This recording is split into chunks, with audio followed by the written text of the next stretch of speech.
आप सभी को मेरा सादर जय जिनेंद्र। देवादिदेव 1008 श्री महावीर भगवान की जय। मित्रों, जैसा कि आप सभी जानते हैं कि महावीर जयंती, महावीर जन्म कल्याणक महापर्व आ रहा है। मैं आपको लगातार जैन धर्म के यंत्रों मंत्रों के महत्व के बारे में बता रही हूँ, उनकी विधियाँ बता रही हूँ, किस तरह उपयोग करके हम अपने जीवन में आने वाली दुख और तकलीफ़ और बाधाओं को दूर कर सकते हैं।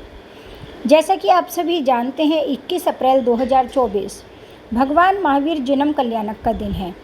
भगवान महावीर स्वामी के जन्म कल्याणक वाले दिन सारी ग्रह स्थितियां सब कुछ अनुकूल हो गई थी और सौधर्म इंद्र ने भी 1008 कलशों से भगवान तीर्थंकर प्रभु का अभिषेक किया। इस दिन सभी स्थितियां इतनी अनुकूल हो जाती हैं कि क्रूर से क्रूर ग्रह भी अपना प्रभाव ख़त्म कर देता है। अगर हम इस दिन कोई भी उपाय करते हैं, छोटी छोटी विधियों को अगर हम अपनाते हैं, तो हमारे जीवन में सुख, शांति, वैभव, उन्नति सब चीज़ों की हमें प्राप्ति होती है। आइए हम जानते हैं कि हम ऐसा क्या करें। वैसे भी भगवान महावीर स्वामी का ओरा आज के समय में सबसे ज़्यादा है, क्योंकि भगवान महावीर स्वामी हमारे अंतिम तीर्थंकर रहे हैं और अभी भी उनकी देशना, उनकी वाणी जन जन तक के हृदय में समाई हुई है। उनकी ऊर्जा, उनकी शक्तियाँ अभी भी हमारी धरती पर विराजमान हैं।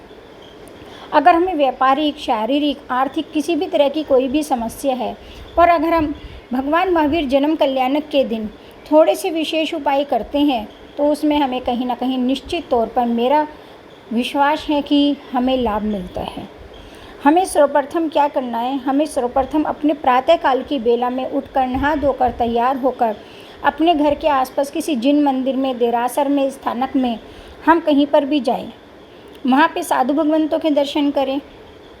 अगर मंदिर जी है तो मंदिर जी में पूजा करें, भगवान का प्रक्षाल करें, उनके दर्शन करें। फिर हमें अपने घर की एनर्जी को भी पॉजिटिव करना है, तो इसलिए हम अपने घर पर आएँ। घर आकर हमें धूप जलाना है, दीपक जलाना है, उत्तर दिशा की ओर मुख करना है। क्या करना है? हमें उत्तर दिशा की ओर मुख करके एक देसी गाय का दीपक जलाना है, धूप जलानी है और 40 लौंग लेकर भगवान महावीर का एक चित्र हो सके तो सामने रखें तो अति उत्तम। अगर नहीं है तो हम भावना भा सकते हैं।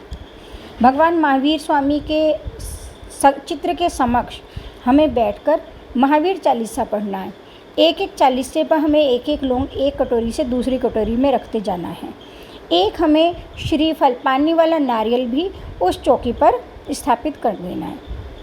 उसके बाद हमें 27 बार या 7 बार घंटाकर्ण महावीर का पाठ भी करना है। ओम घंटाकर्ण महावीरो सर्वव्याधि विनाशने विस्फोटक भयम प्राप्तो रक्ष रक्ष महाबल यत्र त्वं तिष्ठते देव लिखतो अक्षर पंथ भी रोगास्त प्रणश्यन्ति वात पित्त कफोद्भव तत् राजभीम नास्ति यान्ति कर्णे जपाक्ष्यम शाकिनी भूत वेताला राक्षसा च प्रभवन्ति न काले मरणम तस्य न च सर्पने दश्यन्ते अग्निश्चोर भयम नास्ति घंटाकर्ण नमोस्तुते ओम घंटाकर्णो महावीर ठा ठा ठा नमः स्वाहा।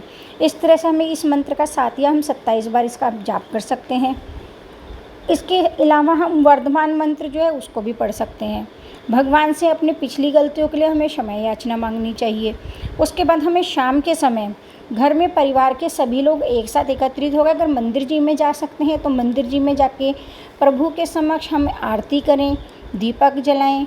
और अगर हम मंदिर जी नहीं जा सकते हैं तो हम अपने घर में ही भगवान के समक्ष बैठकर सपरिवार भगवान की आरती करनी चाहिए, देसी गाय का दीपक जलाना चाहिए।